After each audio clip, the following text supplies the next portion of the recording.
comes from the mind, so it's a matter of interpretation. It's similar to Buddhism in a lot of aspects. Yes, totally.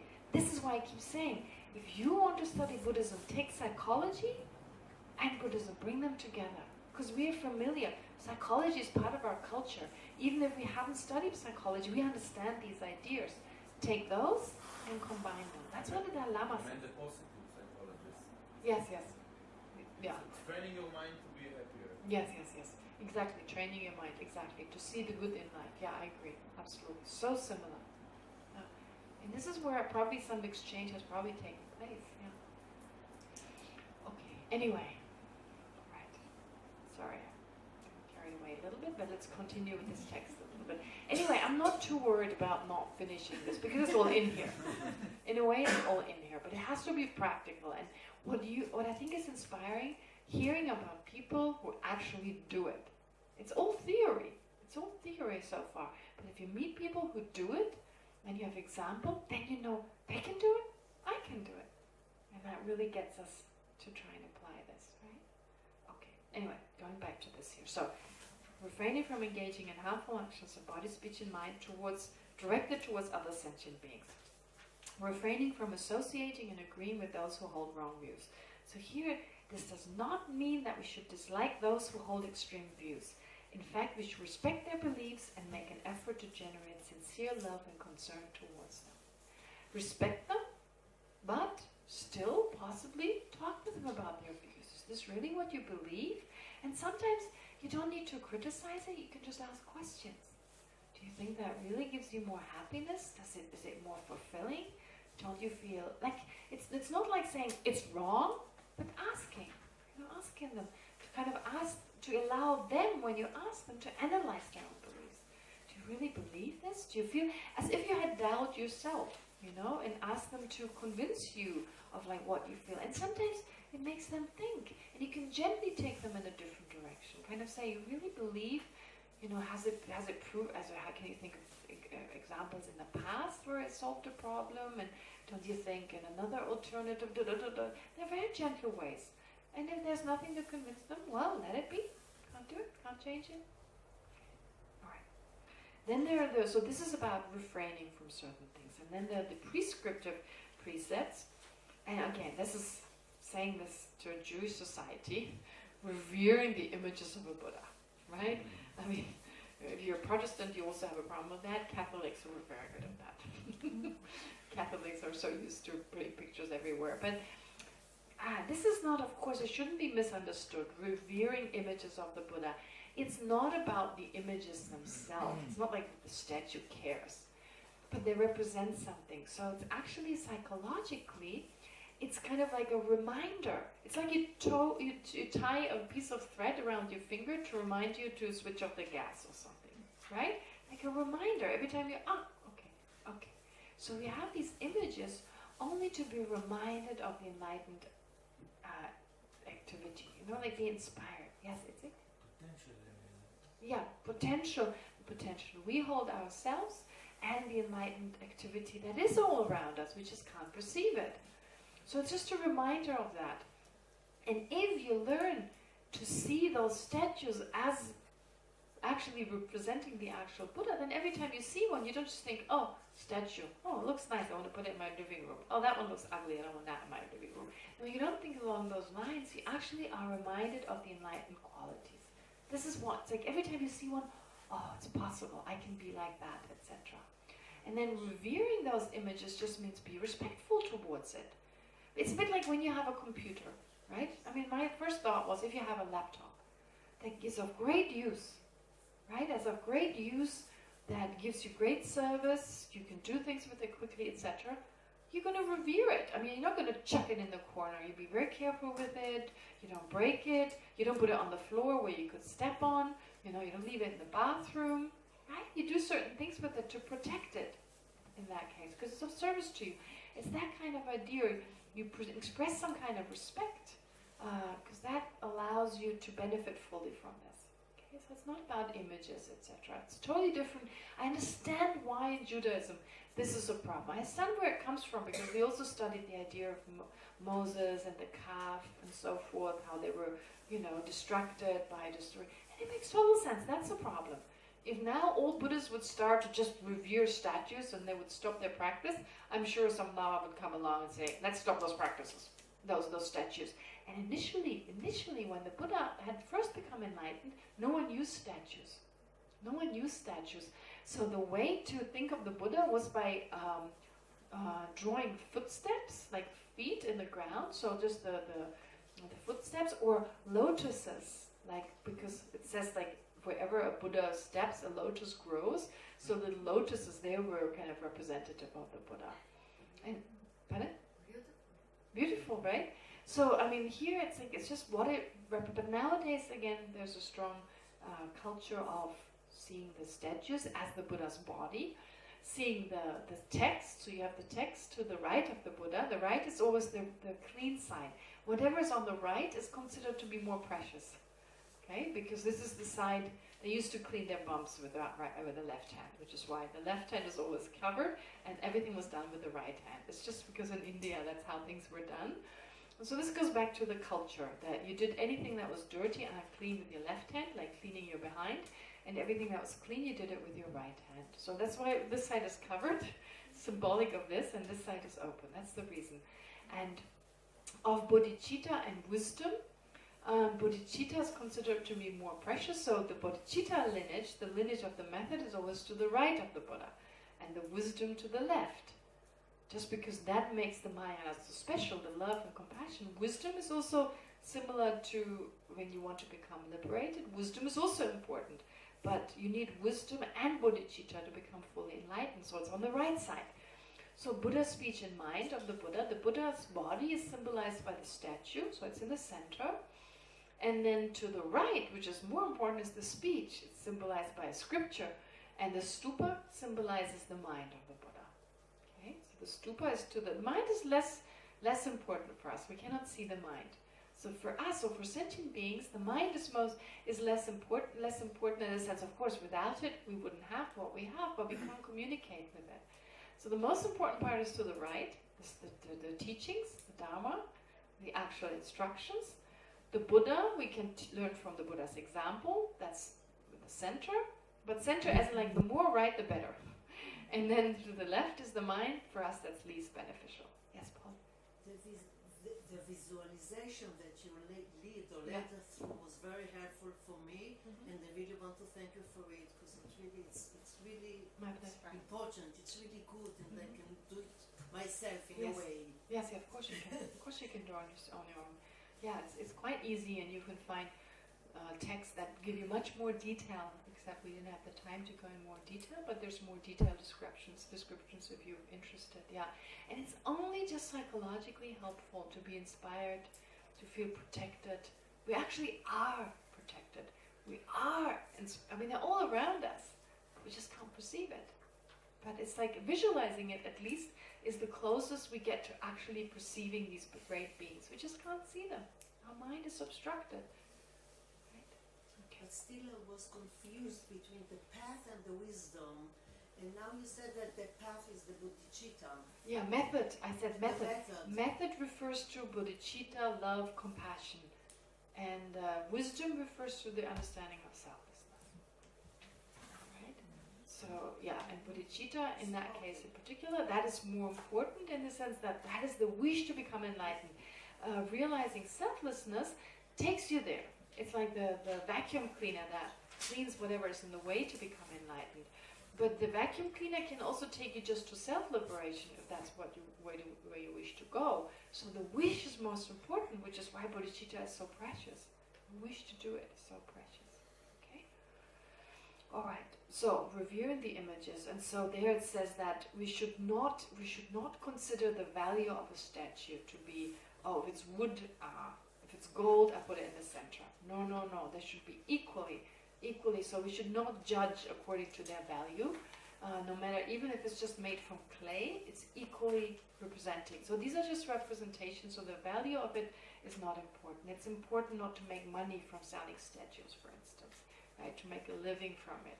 So some people do, but then oftentimes they just pay their own expenses from it, and they find other ways to make money too for extravagant kind of expenses. So one should not make money with that. So not make a business from it.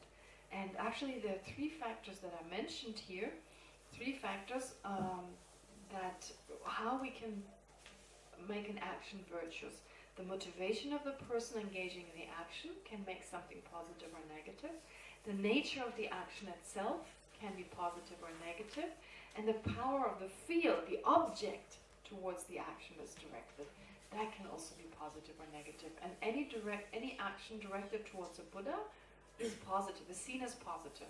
Any positive action, like a beneficial action directed at a Buddha, because a Buddha works for the benefit of all sentient beings, so indirectly you're helping also sentient beings. Of course, Buddhas don't need help, but it's just the symbolic of doing so. Or helping bodhisattvas is seen as very positive, so it's because of the object. Helping others is always positive, benefiting others, but the motivation is also important. So these three factors are to be considered. But of course it doesn't mean we shouldn't help sentient beings, because they're equally important to Buddhas in the sense that we can only be enlightened if they're sentient beings and Buddhas. So you should read Shantideva, where he says, you know, we need Buddhas, we need sentient beings. How come we respect one and we forget the other? Right? Okay.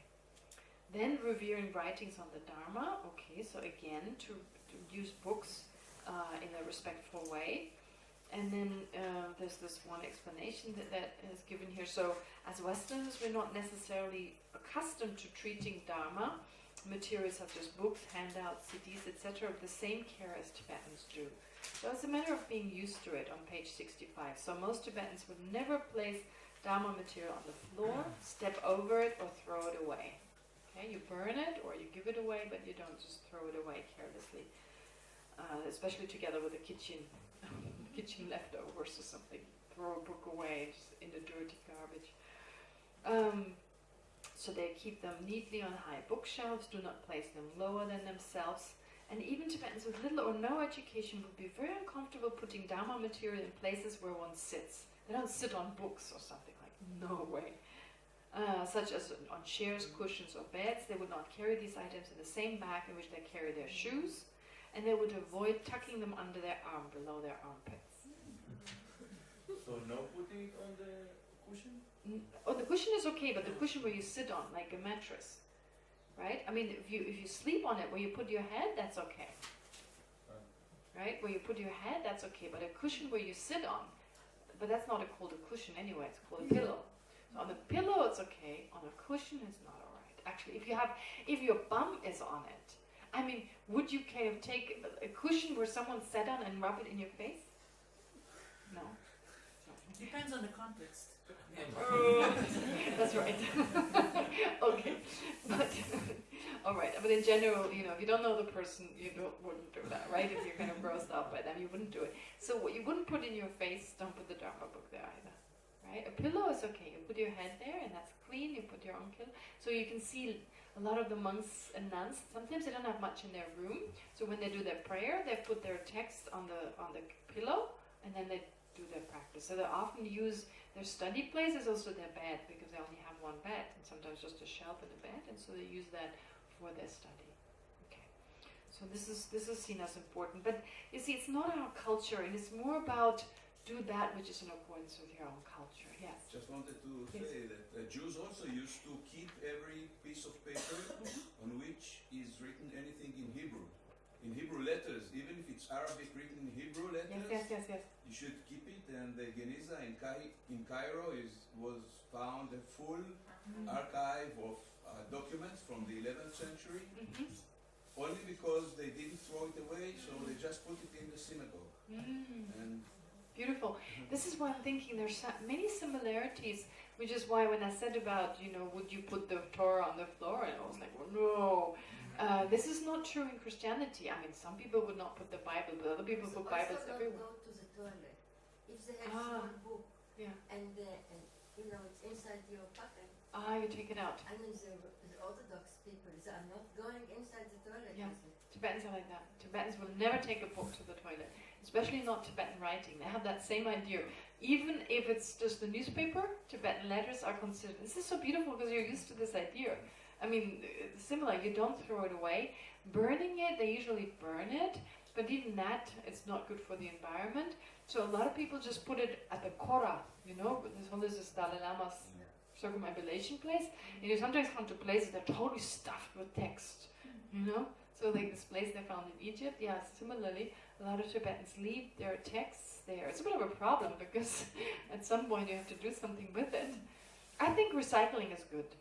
If you recycle it in a kosher recycling factory or something, right? You could find this, be very respectful, and in a kosher way, because burning it is a problem.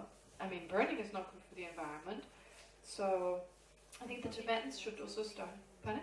So putting it in a recycling bin is good? No. But finding like a special recycling place, starting a new recycling, you know, and then the recycling bin, you could maybe put it on a higher place and someone respectfully takes it, or you bring it there yourself, and then they, you know, use these whatever chemicals they use very respectfully. It's like a kosher recycling. I mean, for the Buddhist kosher, I like the word kosher. It's very helpful. So it's like a Buddhist kosher recycling factory, and in the Jewish, the Orthodox could also use it, right? Because in the end, if you throw it somewhere, I mean, we're drowning in garbage, and we don't know what's going to happen to it in the future. Anyway, never mind. But it's interesting, those similarities. And then revering members of the Sangha. Okay, that's the next point. So here, there's this one passage you may find interesting. So on page 67, so regarding the ordained members of the Sangha in particular, their existence is explained to be indispensable for the survival of the Dharma. The reason is that although a practitioner does not have to be ordained, does not have to be a monk or nun, in order to follow the path and attain liberation or enlightenment, it's not necessary. For the survival of Buddhism as an institution, monks and nuns are indispensable. Monks and nuns preserve the religious rituals and ceremonies, and what is even more important, they keep alive the meaning of the teachings by extensively studying and debating the Dharma. And again, I can just use Judaism as the example. To preserve the essence of Judaism, you need the Orthodox schools, Jews who go to the shul and debate. What is it called? Yeshiva. Yeshiva, it's not called shul. Yeshiva. Yeah, who go to the yeshiva, right? And they study and debate and keep the meaning alive. So this is what the monks and nuns do. There's again similarity. Okay, so that's why it's important, as I said early on, to be respectful towards the Dharma, the Sangha. And of course, it's not always easy to be respectful, especially when monks and nuns do not behave the way we expect them to. But there's a way. At those times, we should try not to confine our respect to the person, but to recall what they stand for. We should respect the vows and other symbols that represent the ordained Sangha, just as we respect Buddha statues and stupas as representations of the Buddha.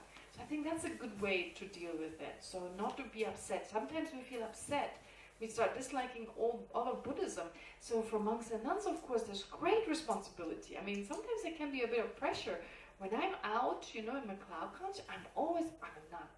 I have to be, you know, if someone goes like, or something, I'm very careful how I act. I would maybe feel differently, instinctively I would maybe, but you feel like you have responsibility. Whenever you go out, you feel, okay, this I can do, this I cannot do. You're always very conscious about. There's a kind of responsibility that comes along with it.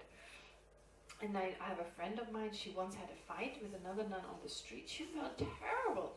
She's like, we didn't, and it was not good, you know, because other people see like, oh, these monks or nuns are fighting. It looks terrible, it's embarrassing, it's terribly embarrassing. I felt embarrassed, right?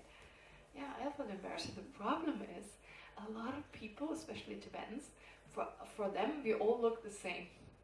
So if one nun does something wrong, they sometimes say to you, like, well, the other day you did this, and I'm like, it was me. Because for us, for them, we all look like sisters. They think we're sisters or whatever, even though they come from very different countries because of the same haircut. They can't really differentiate between us. So it's difficult, and there are quite a few Western monks and nuns, and especially I can say with the nuns, and it's difficult for them, really. First I was quite judgmental, you know, I was like, oh, these nuns are so embarrassing. You know, you go to a teaching and there's a nun fighting for her seat. Like, come on, you go to His Holiness the Dalai Lama's teaching and you're so attached to your seat, never mind, you know. But then again, it's hard, you know, it's difficult. I know when I first came, it was hard. And now I've done it for so long, it's okay, I'm used to it. But they leave everything behind. They're in an environment that it's not familiar with them. If they're a little older, it's really a lot of work, right? There was someone in the world, and suddenly there's no one, right? There's suddenly no hair, no nothing. I mean, there's one nun, she was, you know, she was a doctor, another one was a professor. Now she's nobody. She's no standing, she's no one, right? And people kind of look down on her a little bit, you know. It's like, of course you should know this is wrong, but it's hard to change that quickly, you know. So it's like, and she has to get used to those different ways of doing things. And if she sometimes does extreme things, I'm trying to remember, it's hard for her. It's difficult for her. Yes, there. Still in Shantideva's dedication, there's one Yes. one sentence saying that he wishes that nuns would not fight one against the other. So it means that I can understand from that it was before Western people, women became nuns. Yes. This is something about the difference between monks and nuns. I mean, this is the difference between men and women. Men have problems with one another and women have problems with one another. Men, they physically solve it. So oftentimes, you know, when like I've seen the monks, I studied with monks. The monks? Yeah, sometimes, you know, they're human beings. You know, like someone is really like he takes the other one, what are you saying? And once I saw a monk running around with a bloody nose. But he was so embarrassed he didn't say anything what happened. But then I heard one monk just kind of lost it. And that's it, you know, it's not... No, we have to be aware those are human beings. The ideal is that. And people try, and it's definitely not as bad as anywhere else, but you know, every now and then. And they solve it with their... Nuns are emotionally very intelligent. So there's incredible emotional intelligence. And you know how to, you know, hurt the other person with words. And that can be more painful. And sometimes it's a war of words, much more than with the monks. The monks kind of, problem solved. The nuns use words, and that can be very hurtful. And then, you know, it can be more hurtful. I think it's because of that. There's that tendency. And also, man in general, I think of it at the time when we were hunting, you know, as humans, when humans were hunting, man had to go together in a group and hunt that mammal. They had to work with one another. Women were, so they have learned to be in huge groups, and one is the leader, and everyone accepts that person to be the leader. For women, that's a little bit harder, because traditionally, and here I'm explaining it just from the point of view of our mutations, etc. So women were left in their little units, and they were talking with one another, but each had their own home. So to be coordinating with one another was not asked of them. And then if you go back in history, it was always like women were at home and men would go out and work with other men together. Women were more. So this is also why it's difficult sometimes in the nunnery to have one nun who's in charge and everyone following her. Especially if you don't like that person. Right? And then there's problem. So this is... In Israel, women fight too. Of course, everywhere. Men do too. No, Men do too. I mean fight. Fists. Fist fights. Yeah, I don't remember my last fist fight with a woman. I mean, I did in elementary school. With a man, yeah, my neighbor. I mean, he was 5 and I was 5, so. Also in elementary school, as you said. Yeah. Also, the boys more fighting with, and the girls more from USA. Yeah. And one of the girls, when I was teaching, we had a conversation about that. And one of the guys said, because you can see the fighting, so the teacher, most of them, said, "Hi, you are, punished." And because if you just say something, and sometimes it's very, not loud. And the girls, they don't really, they didn't hear It's about not as obvious that they hurt each other. Yeah, and the guy really hurt, and then it's like, come and just punch him. And then he said, "Oh, you punch her, okay? Now you."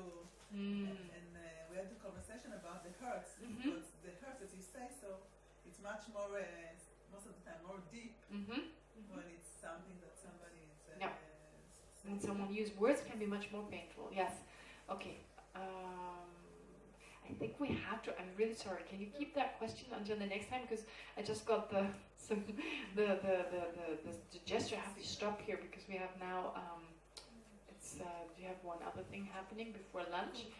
So we'll meet again after lunch, definitely. Yeah. So this explains anyway. I wanted to say that, and it's not about monks and nuns being, nuns can be great practitioners, but there's more often this kind of that situation that arises, and I've seen it with my own eyes, right? Where there's one nun who's very emotionally intelligent, and she can really hurt you.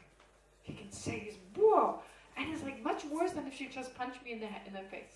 I would rather she punched me in the face than saying these things, right? And that can lead to trouble. But of course it doesn't always happen. Yes. Okay, anyway. All right.